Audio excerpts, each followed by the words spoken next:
السلام علیکم ورحمۃ اللہ وبرکاتہ۔ چند دن پہلے میڈیا کے ذریعے جب یہ خبر آئی کہ ہمارے پڑوس کے ملک میں ایک شادی کی ایسی تقریب منعقد ہوئی جس میں بے حد اسراف اور فضول خرچی ہوئی، اور جو فگر اس میں بتایا گیا وہ 200 کروڑ کا تھا کہ 200 کروڑ روپے خرچ ہوئے اس شادی پر، اور جو تصویریں آئی تھیں اس سے تو واقعی یہ اندازہ ہوتا تھا کہ بہت خطیر رقم اس شادی پر خرچ کی گئی ہے۔ اس میں بہت سے نامی گرامی شخصیات نے شرکت کی، مختلف میدانوں کے ماہروں کو اس میں اہتمام کے ساتھ دعوت دی گئی تھی۔ بعض ہمارے بہت ہی محترم اور محبوب علماء بھی اس میں شریک ہوئے تھے۔ اس وقت میرے پاس فون آئے، بہت بڑی تعداد میں ہمارے ملک کے مسلم علماء، خواص، دانشوروں نے، نوجوانوں نے اور خود غیر مسلموں نے بھی مجھ سے رابطہ قائم کیا اور اس پر اپنے سخت حیرت و استعجاب کا اظہار کیا۔ تو میں نے اپنی ذمہ داری سمجھی اور کچھ کلمات ایک ویڈیو کی شکل میں عام کیے۔ اس کے بعد ہمارے محترم مولانا طارق جمیل صاحب نے ایک وضاحتی آڈیو بیان بھی جاری کیا۔ اس کے بعد میں نے خود ایک آڈیو ان کی خدمت میں ارسال کرنے کی نیت سے ریکارڈ کرایا اور ان سے اس بات پر معذرت طلب کی کہ میڈیا کی خبر سن کر اور میں نے اس کو پوری طرح سچ مان کر جو کچھ کہا، مجھے ایسا نہیں کرنا چاہیے تھا، مجھے اس کی تحقیق کرنی چاہیے تھی۔ یہ ہمارے اور ان کے درمیان کی ایک گفتگو تھی، لیکن میں کئی دن سے دیکھ رہا ہوں کہ ان کا وضاحتی بیان بھی بہت زیادہ وائرل ہوا، اور اس کے بعد میری جو گفتگو تھی وہ تو میں نے خود وائرل کرنے ہی کی نیت سے ویڈیو ریکارڈ کرایا تھا، لیکن اس وضاحتی بیان کے جواب میں نے جو کچھ ان سے عرض کیا، بالکل میرا ارادہ نہیں تھا کہ اس کو وائرل کیا جائے،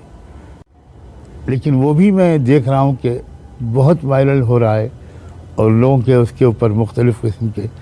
تاثرات سامنے آ رہے ہیں۔ میں یہ بات بہت واضح طور پر کہنا چاہتا ہوں کہ میں بہت احتیاط کرتا ہوں آپس کے بحث مباحثے سے، اور بہت یہاں کے لوگ تو بہت سے لوگ میرے قریبی جانتے ہیں کہ کئی سالوں سے بہت سے ایسے مواقع آئے کہ میں پھر کسی بحث میں الجھ جاتا، لیکن میرا جو مزاج ہے وہ یہ ہے کہ ہم کو آپس میں کسی قسم کی غیر ضروری جدال سے، مخاصمت سے، بحث و مباحثے سے بہت بچنا چاہیے، اور ہم اس ملک میں تو ہماری جو پوری توجہ ہونی چاہیے وہ اسلام اور ایمان کے وجود اور اس کی بقا پر ہونا چاہیے، کیونکہ ہم اس وقت تاریخ کے اس مرحلے میں داخل ہو گئے ہیں جس سے زیادہ سخت مرحلہ اور جس سے زیادہ پرخطر چیلنجز اسلام اور ایمان کی بقا کے اس ملک میں شاید اس سے پہلے کبھی نہیں آئی، تو ہماری پوری توجہ ادھر ہونی چاہیے۔ یہ مجھے اس پر اصرار ہے، اور اسی وجہ سے بار بار ایسے مواقع آتے رہے، لیکن میں نے الحمدللہ بحث سے بالکل گریز کیا۔ لیکن چونکہ اس وقت ایسی فضا بن گئی ہے، تو میں اپنا وہ آڈیو جو میں نے بعد میں مولانا کی خدمت میں ارسال کرنے کے لیے ریکارڈ کرایا تھا، وہ میں اب اس کو بھی چاہتا ہوں کہ عام لوگوں کے سامنے آ جائے، اور ساتھ ہی یہ گزارش بھی کرتا ہوں کہ اس موضوع پر بحث کو بالکل ختم کر دیا جائے۔ اللہ کے واسطے اس پر کوئی سا بھی اظہار خیال نہ فرمائیں۔ مولانا طارق جمیل صاحب اللہ کی بڑی نعمت ہے، اور مجھے ان سے محبت بھی ہے اور عقیدت بھی ہے، اور میں جانتا ہوں کہ بہت اللہ تعالیٰ ان کے ذریعے سے ہدایت کو عام کر رہا ہے۔ اللہ کے بہت سے بندے اور بندیاں انہی کے ذریعے سے تقوی کی زندگی تک، پاک دامنی کی زندگی تک پہنچ رہے ہیں۔ مولانا میرے لیے بہت ہی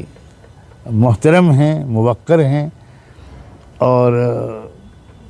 ہرگز حاشا وکلا میں یہ نہیں چاہتا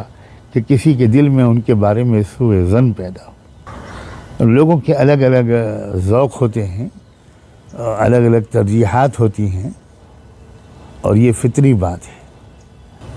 ہمارے ملک کے جو حالات ہیں